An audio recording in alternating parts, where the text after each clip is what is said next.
Droskins, I've been playing this game for the past hour. Initially, it was going to be just a test to see if it was working, and it kind of wasn't. Took a lot of cleaning to get this cartridge working. It's been a bit since I played this one. This is Arkista's Ring for the NES. It says 1989 by American Sammy, but this is actually 1990 if I'm correct. That's when it was released. So let's go check this out. Arkista's Ring is a very archaic game, but it's kind of neat. Stage 1. Alright, so you play as the titular Arkista, or actually no, not even, I'm wrong. This is the elf, Christine. And Christine, equipped with her green hair, goes out to slay lobsters with her bow and arrow. This game has been compared often to Zelda, to the original Zelda on the NES. And I can see why. The aesthetic is kind of there. You can see these neat little graphics here. This cute and charming pixelated little sprite of Christine is quite adorable. There you go. And basically, this is just a giant monster closet type of game. You walk around per the stages, and you vanquish all the enemies until a key appears in a key area, in a key drop box. Oh, I got hit. So basically, then you get the key, and then you can get to the door and open the door. There we go, stage 1 vanquished. I got up to stage 30, and I think at some point the stages start looping. But the whole point is Christine is on a quest to kill the evil Shogun. That's his name. And basically, once you vanquish him, you complete the game. I have never gotten to beat Shogun, as memory recalls. But, yeah, you fight all his minions, some doggos, some goblins, things like that are all animated quite nicely. The sprites are quite nice. The soundtrack is meh. This is kind of what you're hearing right now. That's all you'll basically hear, except every now and then some tracks do switch around for some more heightened action encounters. And what's kind of neat is that you can see that Christine there, the two little winky faces on the lower left are her lives. Let's get the key. Lower right is your score, and above that, directly are your hearts, which is your health. Next to that, though, right now you'll see that it's in silver. There's a piece of armor. So basically, as Christine goes through the game, she can pick up a cape, a helmet, armor, a gauntlet, and it all acts as just an extra heart point. Think about it that way. It's protecting her. It's her armor points, obviously. So when you take hits, they disappear.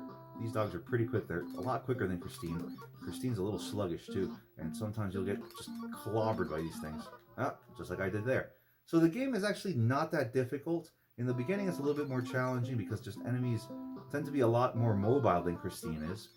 But whatever, you get used to it, and she's a little sluggish. She's not as responsive as you would like in this type of gauntlet type of game.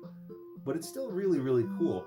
And another little point that I really enjoy about this game is every now and then these guys will drop these like vials, and basically with those, they're power-ups. Okay, so on the lower left, under her lives, are some icons that you guys have probably already seen.